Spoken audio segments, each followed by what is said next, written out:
Often people ask me what I do in my business or my side gig as it is now. And I'm going to admit that coming up with my elevator pitch has proven a little bit difficult. I'm kind of struggling with the words at times. But one thing that I'll offer is energy healing. But when you say that, I'm not sure people understand what it means. What is energy healing?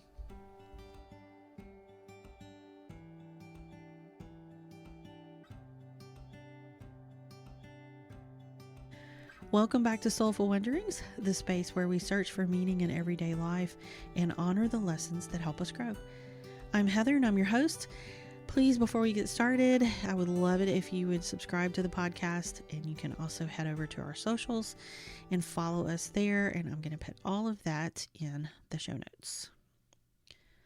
So, energy healing. The first time I heard about energy healing, I heard about something called the emotion code. And this is a modality that was created by a man by the name of Dr. Bradley Nelson, an actual full-on physician, MD. And I was curious, so I decided to read his book. And it was fascinating. I really enjoyed it. He talked about energy, how everything has energy. Everything has energy, and I believe this. Energy can become trapped for a variety of reasons. That can often cause ailments, pain, illness, all the things. And he has a mode of moving that energy out. So when you release it, it is said to help said ailment. Now, hear me, this is a very simplified version explanation of what he does. Okay, it's a thing. And I was fascinated by it. And you could take courses, you could become certified so that you could help people as an emotion code practitioner. He also created something called the body code. And it was really cool. And the thought that this energy had become trapped, and often because of a trauma or something like that, and then it was now causing you problems. Again, I was fascinated by this, and the way he describes it, and the science he has behind it, makes a lot of sense. And it was, I thought, okay, this is, he's he's onto something here. And this was really neat. Anyway, it was something I wanted to pursue, really, but other things took my time, and I chose to do other things, and I never pursued that one. And then Reiki came into my world. And I have a few friends that are Reiki practitioners, and it seems to be the one that when you say it, no matter what company you're in, no matter what people know about this kind of thing, they tend to recognize it. Now, whether they truly understand it or not is debatable. But they kind of go, oh yeah, Reiki, I've heard of that. I went through almost all of a Reiki certification and never finished it. It was neat. I was really enjoying it. Just things happened and I just wasn't able to finish it. I think it just wasn't, it was a timing thing. It wasn't time for that, and it wasn't my thing at the time. But again, this idea of moving energy and working with energy to help people, fascinating, right?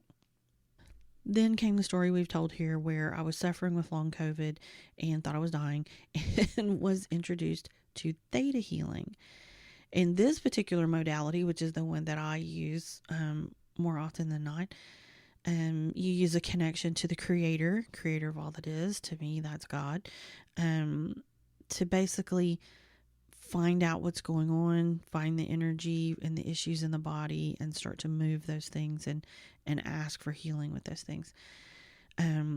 With theta, we also work with the subconscious reason as to why we do the things we do, and to try and change that belief, which allows us to change our actions or our mindset.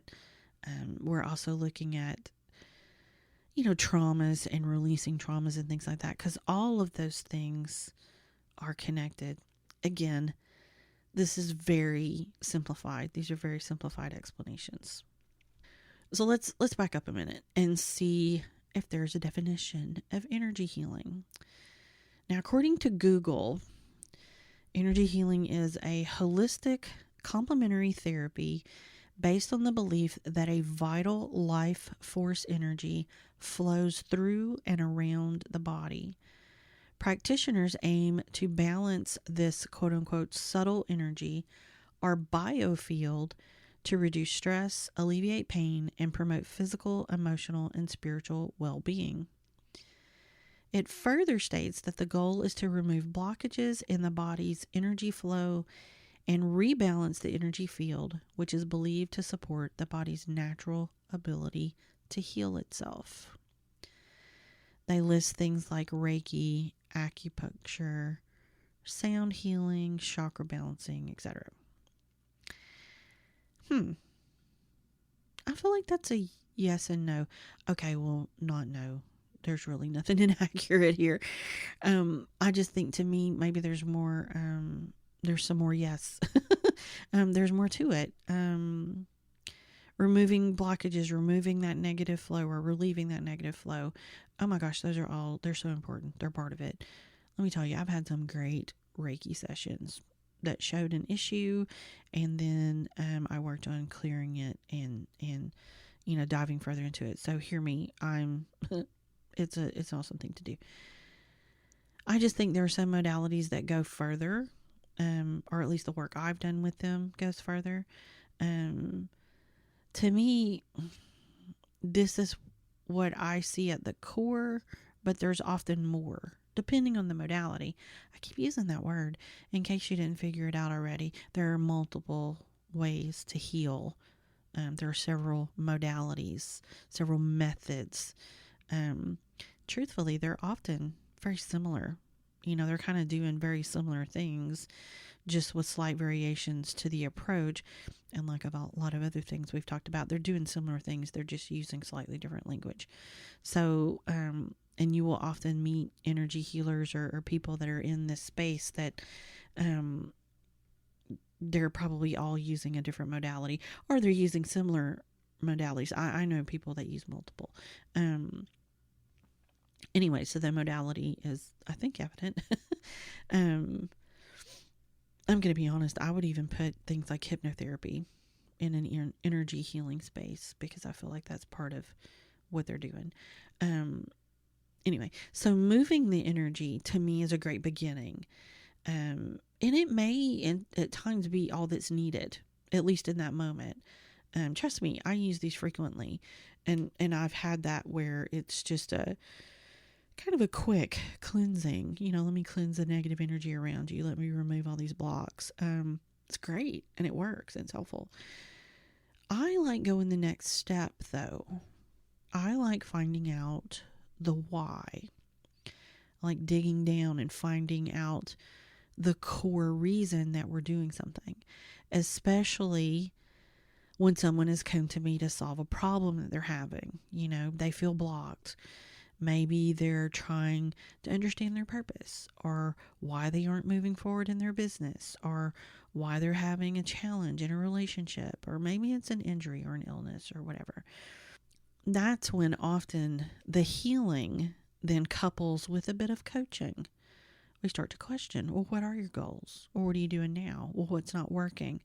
We start to put the pieces of the puzzle together so that we can find the real issue and a real solution, right? If you're just sort of stabbing at it and, oh, well, I have this going on and you fix that, but there's a whole different situation going on, a glaring issue that no one addressed, then fixing the one won't matter, or it may matter for a minute, but then it's just going to come back, right?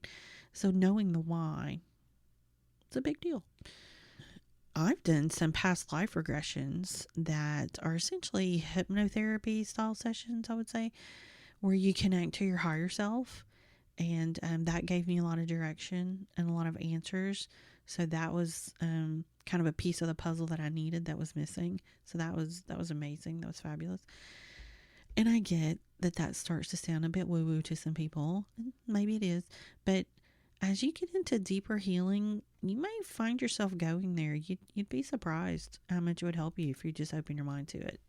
Now, I'll admit, to me, this is my opinion. Some of the modalities feel a little bit surface to me. Okay. They help. They do. Like I said, I use them frequently. Clearing blocks. I love a good Reiki session.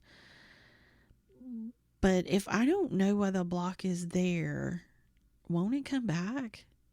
And see, for me, it will. I need to know the reason for the behavior so that I can change it.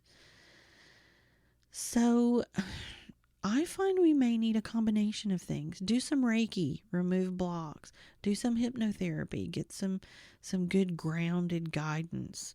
Try some theta, change beliefs at a core level. Then you add in some therapy with a great counselor or psychologist or whichever you prefer. And let me tell you something, now you're cooking. All of this is just learning new tools, learning about ourselves, and changing the things that will help us. Here is the big one that I have learned. Healing is not one size fits all. It's just not. What works for me may not work for the next person. And again, I think I said this before, I also find that more and more healers have training in multiple modalities. And then that gives the client the chance to choose what they want to try. Or it may be a situation of we meet you where you are. I do that a lot. We talk, we discover. I try to start to see where you're coming from. What kind of issues are you having? Sometimes what you come to me for, or what you think you're coming to me for, is actually not what ultimately gets worked on. That's just where we started the conversation. But as we talk and discover those things, then we start to see what's going to work best with what's going on with you. Right? Sometimes it's a mindset coaching session. And sometimes I drop kind of back into that business marketing mode. And before we know it, we're brainstorming your next steps, or I'm helping you create a framework. Sometimes it may be that we are releasing a trauma that we have found that's causing you to react a certain way to situations.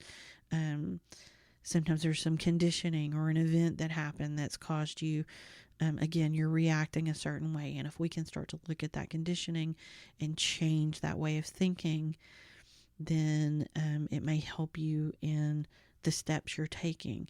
So I know I'm trying not to get down into the weeds on this too much, but often it's just so different depending on the person and depending on what their needs are. And sometimes, yes, you can just answer one question and help them with that one thing. But there's just so many layers to healing and to growth and to just making the changes that you want to make.